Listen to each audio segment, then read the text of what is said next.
It is time to get started. Welcome to the Residential and Commercial Landmarks panel. I'm Ben Brotmark, I'll be moderating, and we have two really great speakers here today. We have Ken Casselberry Dickson and also Rachel Williams, who's with the Orange County Regional History Center. And just quickly, how many people, I know some of you, but how many have been here all their life? Let's start with that. Maybe lived in Florida all their life. Okay. Oh, yeah, Florida. Yeah. And how about most of your life? Let's do that. That's me. Okay. Well, that's just about everybody. Well, that's for those of us who've lived in Central Florida for most of our lives or all of our lives, we've certainly seen a lot of changes to our residential and commercial landmarks, and we'll be talking about some of that today. And Brightwater Estate is on the list of the Florida Trust for Historic Preservation's list of our most endangered historic places. And Ken Casselberry Dickson is the grandson of Hibbard Casselberry, founder of the town of Casselberry, and the builder of Brightwater Estate. And he's with us here today to talk about that. So, Ken? Thank you, Ben. I'm going to step over here and see. So, good afternoon, ladies and gentlemen. Today, I'm here to share the story of a creative partnership between two remarkable Central Florida figures, architect James Gamble Rogers II and entrepreneur Hibbard Casselberry. And both men were visionaries in their own way. Rogers brought an architectural eye shaped by classical design and adapted it to the realities and conditions of Florida. Casselberry, an engineer turned developer, brought the ambition and organizational drive to turn that vision into a community. Together, their work helped define what early Casselberry looked like, from the civic identity of the town center to the Fernery houses that gave homeowners both a home and a livelihood. And finally, to Brightwater, the Casselberry family estate that stands as their shared architectural legacy. Now, what I want to do today is trace that arc from the public to the personal, from the enterprise to the enduring, that design, and show how these collaborations help shape not just a town, but an idea of Florida living that still resonates with us today. Now, before we get started, I should note that James Gamble Rogers II was an extraordinarily versatile architect. His work spans churches, schools, estates, and civic landmarks across Florida. His legacy is far too broad to be covered in a single session. And I couldn't do it full justice even if I had the entire day. What I'll be sharing is just one thread in that larger story, focused on a look at his collaboration with Hibbard Casselberry and how those projects help define both a community and a period of Florida's architectural development. So just a brief synopsis of both men. James Gamble Rogers II was born in 1901 in Chicago, Illinois. He entered Dartmouth College in 1921, and he left Dartmouth in 1924. His father had a practice in Daytona, and his father was experiencing some health issues. So Rogers left Dartmouth and joined his father's firm. Now, in 1928, he opened a branch of his father's firm in Winter Park. And in 1929, he married Evelyn Claire Smith. In 1930, he designed and built Four Winds. It was a cottage done in a French provincial style for he and his wife. The house drew much acclaim locally and nationally. Patrick McLean, author of The Architecture of James Gamble Rogers in Winter Park, notes that although Rogers was proficient in many styles, he came back to the French provincial, the Mediterranean, the Tudor styles, very much a man who enjoyed European architecture. Now, Hibbard Casselberry was born a few years earlier in 1893 in Chicago, Illinois. He graduated from Yale in 1916 with a degree in mechanical engineering, and he served in the U.S. Navy as an ensign during World War I. He married Mary Elizabeth Leonard, known as Mel, in 1921, and then in 1926, they were passing through Winter Park. Hibbard Casselberry was working for the Welsbach Lighting Company. He was dispatched over there to provide a report on the Florida real estate boom in South Florida. Now, Mel broke her arm, and that delayed their traveling any further. Now, during the stay, Hibbard became captivated by Central Florida, the potential for Florida real estate, the potential for Florida agriculture. So that same year, he became employed as a sales agent for Gordon Barnett, developing Fern Park Estates near the future Highway 1792, then known as Dixie Highway. The following year, he parts ways with Barnett and found his own company, Winter Park Ferneries. So what you have here is an indication on where both men were in their lives around the time of 1930. Rogers picking up notoriety with Four Winds, which would eventually lead to his design of the Barber House, better known as Casa Felice. Casselberry starting out on his own with Winter Park Ferneries, which would be the first of many business ventures. Both of the Chicago area men were from the specific region of Winnetka. Rogers and Casselberry were in the same social circles before their relocations to Florida. Mel's brother, Dan Leonard, attended high school and Dartmouth with Rogers. The first collaboration between Rogers and Casselberry was Casselberry Leon, named after the last names of Hibbard and Mel, Casselberry and Leonard. It was a residence that was on Via Tuscany in Winter Park. Should be noted that Mel never resided in Seminole County during the entirety of their marriage, feeling more accustomed to Winter Park and the accompanying social circles.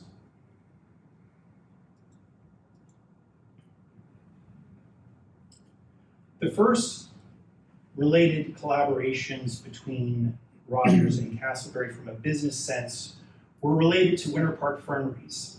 At the time, Rogers balanced his time between his father's firm and Winter Park Ferneries, where he served as treasurer. The company's proposition to potential residents was simple. They purchased an acre of land that was equipped with a wood-framed fernery. The resident would raise the ferns and sell them to Winter Park Ferneries, providing year-round income. The resident was responsible for building their own home, and designs by Rogers were recommended in order to give the area a cohesive identity. These were European Normandy-style designs. Most notably were the homes featured in American Homes magazine in 1930 for A.T. Traylor and Mrs. Helena Smith. This one right here is the house for A.T. Traylor that was featured in the magazine. Here you have the floor plan of the trailer house, and you can see it's a 2-bedroom with 1 bedroom on each floor. But for one reason or another, I'm more drawn to the smaller house. The Smith house shows Rogers refining Normandy revival style into its most economical form.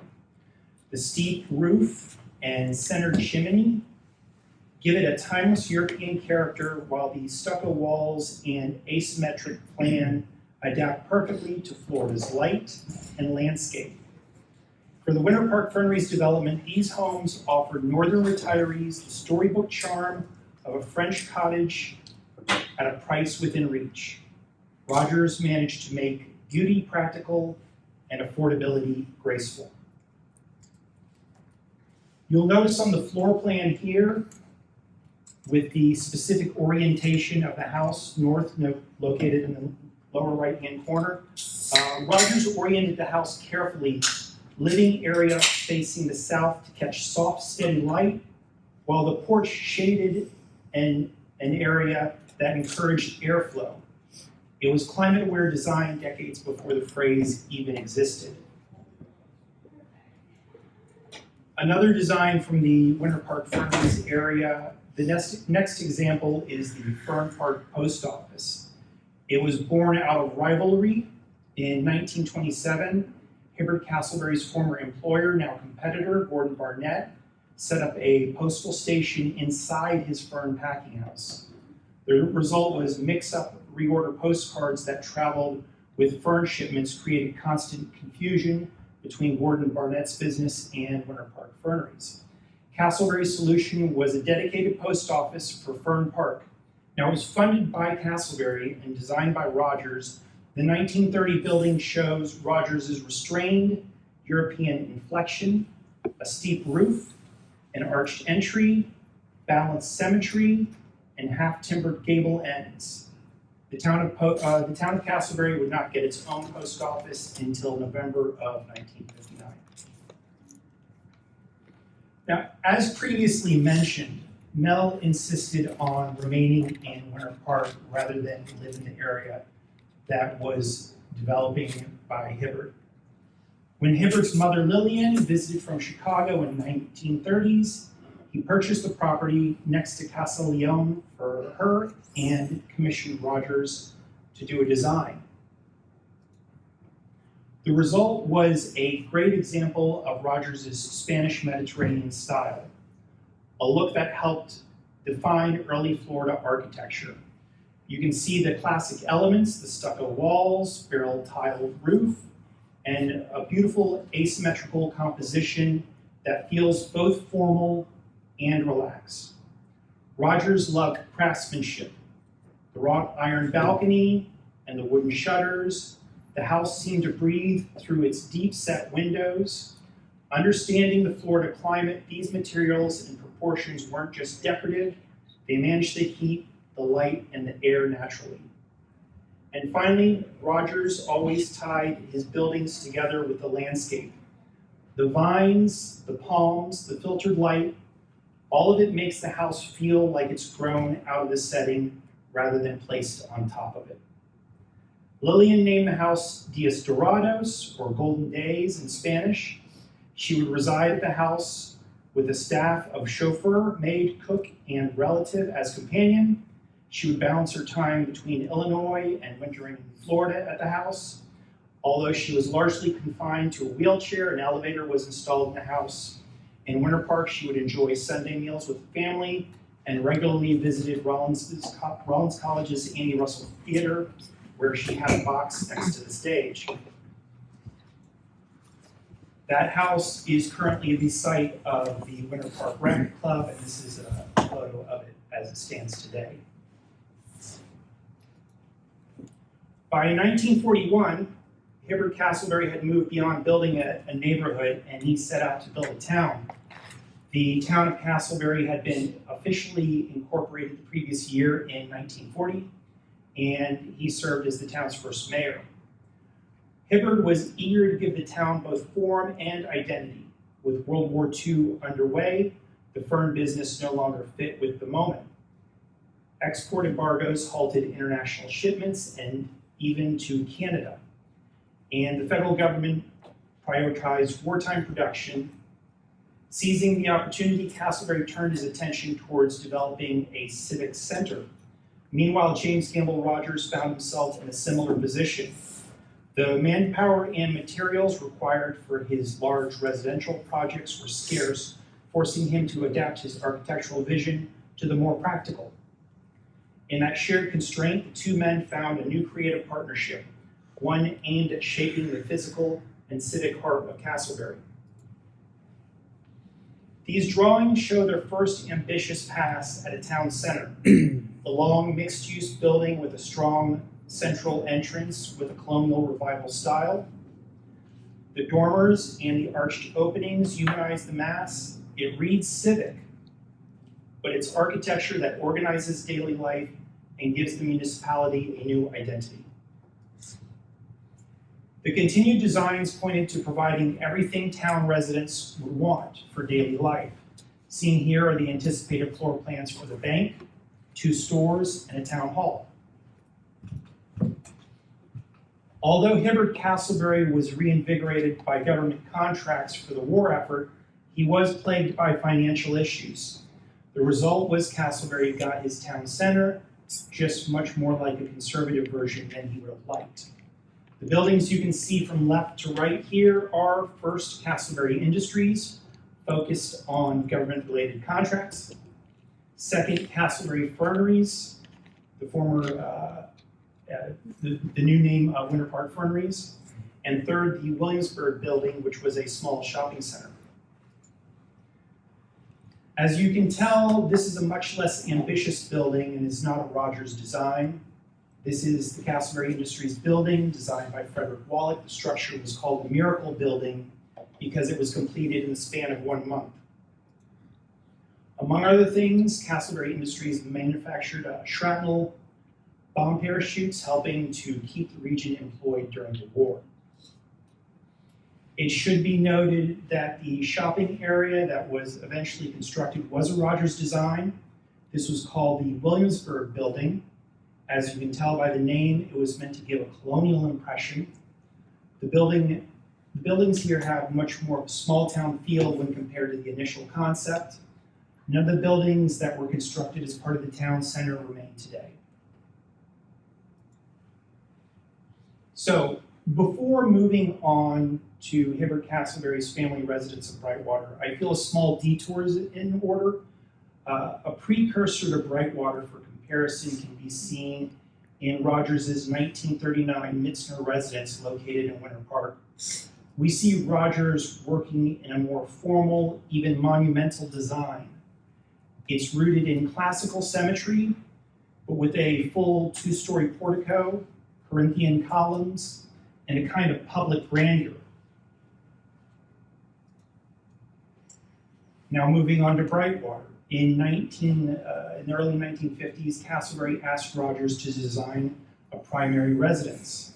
The 1952 design would become Hibbard Casselberry's home of Brightwater, and it's quite elegant, but quietly elegant when compared to the other house. It's similar in style, in spirit, but smaller on scale to the Florida landscape.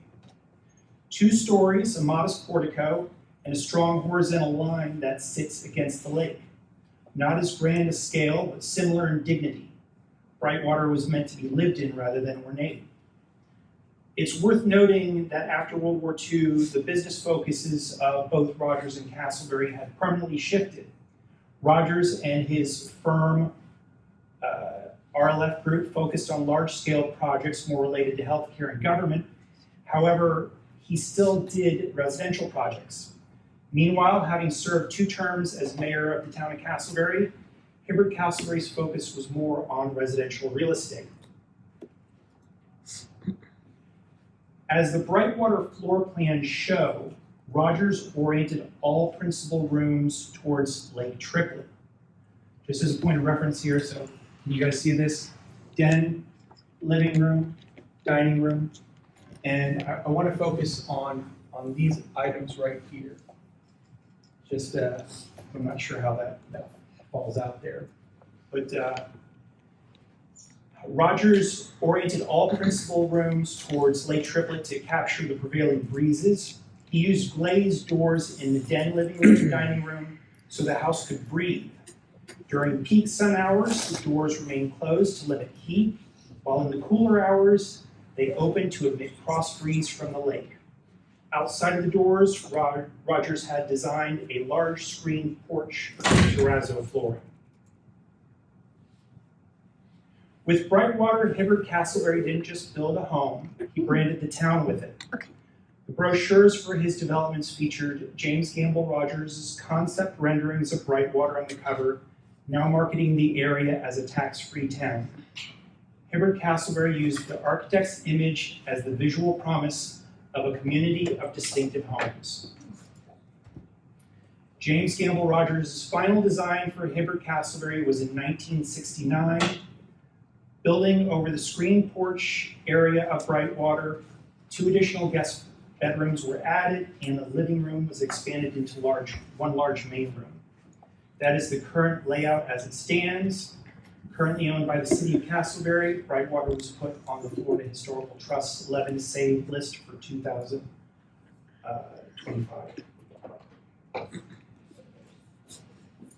Hibbard Casselberry would pass away in 1969 in his Rogers designed home of Brightwater, leaving behind a legacy of a city that still bears his name, currently at a population of roughly 38,000.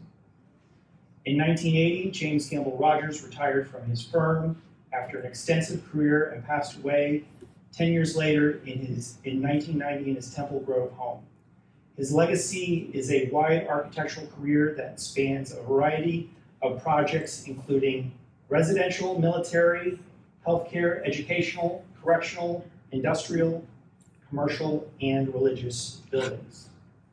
I'd like to take a quick moment to thank Lillian Casselberry, Patrick McLean, Betsy Rogers-Owens, and Rachel Simmons for this help on this. Are we still good on time? Yeah, you're fine. Okay, I have a quick palate cleanse here. So this is Mel's house of Blowing Rock, North Carolina. This is one that I thought was going to end up on the cutting room floor, but Mel and Hibbard eventually parted ways, and she had Rogers design this house of Blowing Rock, North Carolina. A floor plan that was made for entertaining. You can see the multiple terraces, the large living and dining room here. And the house was named Monte Leon. They have a habit of naming their houses. This was, Leonard, the last name of Mel. And here on the card is all the best. Did Len get his birthday present last month? Len being his Mel's second son. And there's the house as it stands today. You'll notice that Rogers likes to reuse materials to give the house a more aged look there. The garage, formerly there, has now been into a second room, and I don't believe Rogers had the stairs designed originally, but it goes for roughly $2 million if you have the spare change. All right, thank you. Back to you. And as I said, we'll have questions for Ken at the end. We'll do all the questions at the end. But thank you for that. And next is Rachel L. Williams, who's the resident historian at the Orange County Regional History Center.